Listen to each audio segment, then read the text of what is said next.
Hi, I'm Suzanne Castle, and this is the Thought Leader Thursday. I'm here today introducing you to another incredible leader, thinker, doer, and all-around amazing human who's going to help each of us think about our world a little bit differently than anyone else.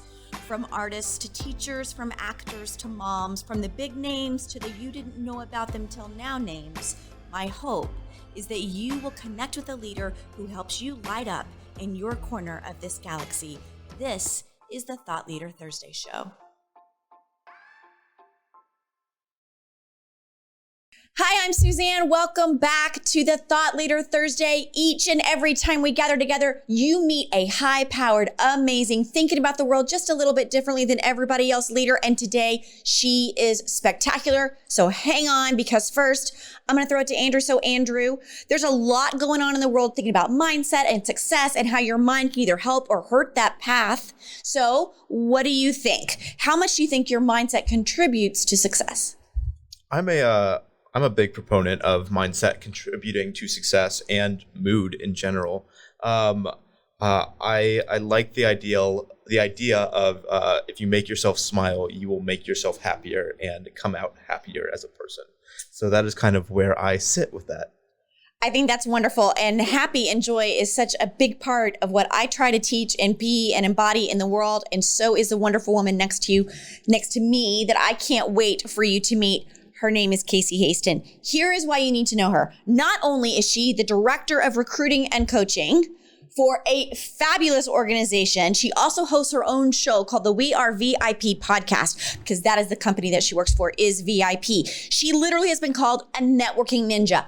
That is one of the reasons you need to stay on for this whole show, because you never know, you're going to need Casey at some point in your life. After being in the accounting world, which means she's super smart with numbers, not me, for over 20 years, she made the big giant leap to recruiting those with similar backgrounds. But here's what's happened. She has this goal to help people really get aligned with their career, making them successful, helping them feel like what they're trying to do in the world is extraordinary, and making sure all that is lined up together. Here's what she's done. She's used all those skills with finance and money and accounting, all the skills and networking, and now she has a new passion project that we're going to hear all about. And that's because she's an avid reader, she's a consumer of knowledge, and most of her conversations, honestly, when we talk, is like, hey, I read this book. Have you read this book? She loves books. Now, outside of work, I know Casey is a long distance cyclist, right? She completed a huge milestone when she completed the Hotter in Hell Century ride. I can't even imagine. Not even close. She has a son named Garrett. He serves in the U.S. Air Force. But today we're going to talk a lot about her new mission, which I can't wait to share with you, because it's to raise the consciousness of the world. So stop there. Is that not good right there? But it's more than that. It's by helping those that she touches learn to be at choice. And so to help accomplish this mission, to unleash that movement that she's doing in the world, she's going to talk to us about Awaken, which is a potentiality journal that is about to come out in December. And I can't wait for you to get your hands on it, because it's going to talk about mindset and affirmations and efficiency and goal setting and productivity and finance, all the things to keep your life in alignment. Holy moly, Casey. You are such a busy woman. Thank you for making time for the Thought Leader Thursday. Thank you so much for having me today, Suzanne. And I tell you what, I'm like, who is this person she's talking about? It's you. So much. It was so good. Thank you so much, because this really has been a journey for me, and once I started realizing, and I love what Andrew said about when you put a smile on your face, it makes you happy. Right. And you do get to be a choice. That's what I want people to know. You can choose right now. Do you want to be happy or do you want to be sad? And then your mind's going to focus to help you feel those feels. That's exactly right. Yesterday, I was talking to someone that said, don't confuse the universe. So if you want the universe to bring joy your way, then put out joy so the universe knows how to respond. Don't confuse the universe. And I know that you have done a lot of work as you've been working on Awaken. So talk to us about that journey, about how you stumbled into this passion project. Oh man. So how I stumbled into this passion project, it was kind of kicking and screaming, because Best way. I had no idea that I was going to do this, right? I thought I was going to write a book, not design a journal. And so it kind of all started about 3.5 years ago when I picked up my first journal. And that journal was the 5-second journal by Mel Robbins. Right. And it was pretty simple, but I got so addicted to it so quickly. And so I wanted to go deeper. And so I started exploring more journals and ended up with the Full Focus Journal, which has a lot of what I was looking for. But then I'd have one on mindset. And this one's more focused on productivity, the Full Focus Journal. And then I would have one for mindset, and I'd have one for my finances, and I'd have one, for productivity and goal setting and all these things. And I was like, this is too much. Right. One of my friends was talking about, like, I would carry it back and forth to work every day because you never know when you're going to need it. That's right. And so one of my friends was like, she's like, I just see this cartoon character of you just juggling all your journals and trying to get them into work every day. And I'm like, no, I have a cart. Right. That's how I get them into work. And so I was like, this is really stupid. I need to find the ultimate journal that will have everything that I want in it in just one place. Exactly. And I went out to the market to look for that journal and found it didn't exist. Right. And so I was like, okay, I'm going to do this. And really, I was going to design it just for me. Right. So I could just print it and have it. And as the project went on, I mean, things, you hear when people talk about being in flow, and you hear when people say that they channeled a project, right? That's right. This was something channeled. I could not have kept this inside me if I wanted to. Right. Because once I started, it was off, and it just got bigger and bigger and bigger. We had to hire more people to do things that I was like, oh, but I want this in there. So, and I don't know how to do that. So, and that's something I really, really learned throughout this process too, is as you're, when you come across something that you don't know how to do, there's somebody out there that knows how to do it for you. Absolutely. Don't be afraid to outsource and reach for those connections. But just very quickly, I will tell you, so the things that are in this that I think make it unique is mindset. And that's a whole section, affirmations, efficiency, because it's really important for us to automate those habit loops. Right. So that we free up a little bit of space for other things, right? So efficiency, goal setting. Right. And I have to tell you, my goal setting section is amazing. I can't wait. It is so amazing. I've taken some from the old SMART, goal setting, but put a little twist on it. So you'll see. You'll see. So goal setting, productivity, and then finally, this is something, all that you might have seen together, we put finance in there because finance is just as important as your mindset. Absolutely. So, when I teach and talk to women leaders, especially at retreats and things like that, one of the things that I talk about is if one area of your life is funky, then guess what? You're funky. Meaning that you've got to undo whatever it is that's holding you back. So I love the idea of this like trapper keeper journal, right? That's got everything ready to go to help you unleash yourself and get control. Because if you're just doing one, then something else gets lopsided. And so I love how you just have this one focus to be the holistic, most amazing self that you can possibly be. I cannot wait to see it. And I know, because you are high quality, all about excellence, showing up in amazing space. So talk to me about how this journal, if we're looking at it, sets itself apart from others, besides just, being the one ring to rule them all, right? How does it set itself apart? I think how it sets itself apart is the integration between all the different sections. So, for example, whenever you're going through productivity, which is the bulk of the journal, right? This is your daily pages, your monthly overview. But when you're going through this, first of all, there's a section on, your morning check-in, right? And in your morning check-in, you're going to do your gratitude. You're going to do that's leading back to your mindset. You're going to do your affirmations, which leads back to your affirmations you've already developed. And you may develop new ones every quarter. You may carry those over. Right. But either way, it is so critical that we're writing this stuff down. As you're going through your weekly review and preview, there's prompts. Go check your goals. Where are you at? Yep. Gratitude, evening check-in, I love, because this is one where what was your big win today? Yes. And what are you grateful for tonight? Because if you bookend your day with gratitude, you can't help but be happy. Right. And you will always find things to be grateful for. I also have a health section on the daily pages. Oh, I love that. Yeah. So you can, it's not robust. You're not going to be able to detail out if you're doing 3 million sets, but you can at least note, and it holds you accountable. Right. That's the whole purpose of this, is accountability, right? Right. If you know that you're supposed to write something down, and if you do, to me, if I write something down, I have to do it. Yeah. That's a promise to myself. Right. So I have to do it. And so the other thing that it does, like it has your big 3. What are the big 3 that you need to get done today? And then everything else can follow in a to-do list, right? But these things you've got to get done to get that ball across the line towards your goals. Exactly. Right? And there's a place to write down your schedule for the day. I do that every morning. Yes. And that kind of just solidifies it so I don't miss appointments. Right. Even though I have, on my phone, I have my calendar. Can I tell you how many times I ignore that thing? Yes, that's exactly right. Yeah. So when I write it down, it does something called double encoding. Have you heard this before? I have. Oh, yay. You're a smart person. Tell everybody about double encoding, because I was just going to bring that up about what it does to your brain. Yeah. So double encoding is where, your brain captures it once when you're writing it down, but then it takes a picture of it and captures the information again and stores it in a different part of your brain. Right. So you've got it twice. That's why writing down your goals, not typing them, not put them in your smartphone, are so important. So important. That's right. And I love the idea of almost like in a workbook way, you're constantly working and writing. So it's not just, I have all these things, and we're so digital right now. And it's great because let's all be about not killing all the trees. That's good.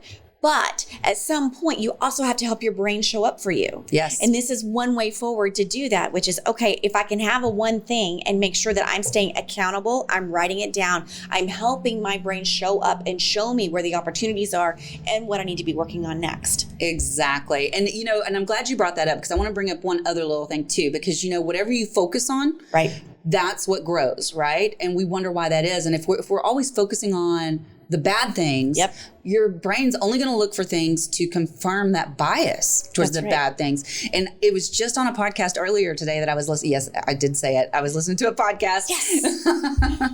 And I read a book.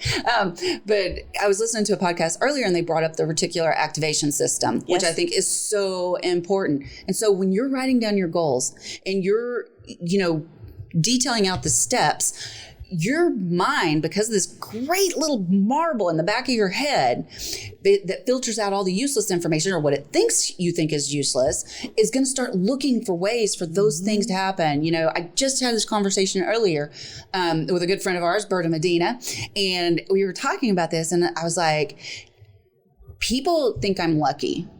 And they tell me that all the time, because it seems like things just fall in my lap. And I tell them, no, I am very diligent about looking for those opportunities. Exactly. And because I tell my brain, hey, I need a publisher. Right. I need a printer. I need a graphic designer that can design woo-woo illustrations for me. Because of that, my brain is constantly looking for those opportunities. Right. I don't even have to work at it. Well, and that's the thing. My daughter and I were just having this conversation about that. I had a dream about a Volkswagen Bug the other day. The old school, my mom had one. I've always wanted one. You can't get them anymore. They're really hard to find. And suddenly the next day, and I was telling her the story, and I kid you not, that day alone, we saw 6 while we were driving around in like a 40-minute time span. All week long, we have seen classic Volkswagen Bugs. Again, it's telling your brain what I want you to be paying attention to. And I don't think that we've done a good job in our schooling to let people know if life's not going your way, there is a way to make it better that isn't actually that hard. You don't have to go hire a bunch of people. You just have to tell your brain, hey, brain, thank you for what you've done. We're going to do something different now. Exactly. You've got to interrupt those patterns. Exactly. And the only way to do it is to do something different. That's right. What's the definition of insanity? Oh, doing it the same way all the time, over and over, and expecting a different result. Am I right? Yes. That's exactly right. Yes. One of the things that when you were speaking about this journal that brings to mind is this movement that you're creating. And I know you and I have talked about, people use the word our mission, maybe what our vision is, but I like to think of it as a movement, like who we're collecting around us, who we're empowering along with our own selves so that we do something. That's a movement. That's different. And I know like my movement is to kind of unleash that can't stop me mojo making magic from business for leaders that are really tired of the unhelpful narratives, right? Your mission is to help raise the consciousness of the world. So how would this journal help begin to do that? So I think it's so important, number one, that you're getting those thoughts out, that you're getting that gratitude out, because when you are grateful for something, it releases an energy. Yes. Right? And when you release that energy, somebody else catches it. Right. And those like energies are going to attract like energies, number one. But also there's a portion in the journal on the daily pages where it talks about what's your energy level today? And I am a firm believer that every emotion and feeling that we have produces energy. It's been measured. Right. The Heart Math Institute has actually measured this, right? But there's another study that was done by Dr. David Hawkins, and he wrote a book about it called Power versus Force. And he assigns a numerical scale to all the emotions. Wow. And this is actually, when I went to coaching school, for this very topic, for energy. And so like a level 1 is a victim mentality. He actually goes like 0 to 100, but it's victim mentality. So everything's happening to you, not for you. Right. And so as you start moving up the scale, and that's what we're wanting to do. We're wanting to help people move up the scale. Right. Should they choose to, it's your choice. But level 2 is anger. So level 1 and 2 are both very catabolic. They're very destructive. They're not sustainable. Right. You're going to see probably somebody who's made a lot of bad decisions in their life at the level 1, and level 2 is somebody you probably just don't want to be around. Right. You know, but as we start shifting that energy into the higher levels, the one I use, the scale I use goes up to 7. That's like Buddha. That's transcendence. That's where you're like, you just are, you know, nothing bothers you anymore. And as we help each person raise their level of energy, it's going to raise that consciousness of the entire world and let them know that they are at choice. Right. They create their own reality. Yep. So I love that so much. I was speaking at an event a couple weeks ago, and there was a social worker in the room, and she just posted on Facebook the other day, because one of the things I asked them to do was design a joy break, meaning that when every day in your day, you must have a joy break. And everybody's looks different because, you know, like I'm going to go and do a dance party in my car, and someone else is going to go blow bubbles, and someone else eats a piece of chocolate. Like, it doesn't matter, but you need to be able to do them, and they need to be quick, like less than 5 minutes, or you won't keep up with them. And she was talking about how she was in a funk and her energy was low and she could just feel herself reacting all the time. And she said a switch went off in her head, and she goes, there was Suzanne saying, you need a joy break. And she said she did 30 seconds, where I had told the best joy break is always physical, because it pattern interrupt in your brain. Your brain has to focus suddenly on physicality rather than just thinking all the time. Okay, so you shift into a physical space. And she said the rest of her day was monumentally different. She said the problem didn't go away. Like, there was still a mess in front of her, but the way that she was approaching it is completely different. That's what you're talking about here when you're raising the consciousness of the universe, right? Yes. According to that scale, you know. Right. And once we can educate enough people, and I love what you said about it being a movement. Once we can educate enough people about being aware of your inner world, right? Yes. So many of us aren't aware. And I think that's where the name for the journal came from, because I want to awaken people. I want them to realize their potential. Right. And everybody has it. Yes. It's not just me. Right. And this is a roadmap that will help you get there if you do the work. But you got to do the work. Nothing comes easy. That's exactly right. That's exactly right. We're in a society, though, it's a lot of instantaneous whatnot. And so this is a path, meaning that it's not just, not just destination. You're going to be walking it for a long time, and you're going to take dips and turns and go backwards sometimes. I love that you just said Destination Awaken. Or destination, because that's what I'm calling my community. I know, I'm so excited. I was just about to say, okay, so this is coming out. So we're seeing this in November, and your whole movement that you're unleashing, I'm just going to keep saying that. You just keep speaking it out there. All right. So it's going to start where we can get our hands on it, or we can start being a part of your community in December. Correct. So tell us more. Okay. So, I'm so excited. We are actually just been notified that the prototype's been put in the mail to us. Yes. So super excited about that. I would dance too, but I don't have as much groove as you. I'm sure you do. Okay. So then we're going to do a run of 100, and we're going to send that out to our beta testers for 30 days, get their feedback, integrate any changes we need to make, and then we will launch it in December. Right now, our only plan is to launch it through my website. Great. I was thinking of other alternatives, but they all want too big a piece of the pie. Yes, agreed. And this way I can help keep the cost down a little bit more if I just do it through my website. That's right. And we're dropping in links right now if you're checking this out. So be sure, if you're looking at the show notes, also everything will be hyperlinked in there, and you can find out more information there. Keep talking.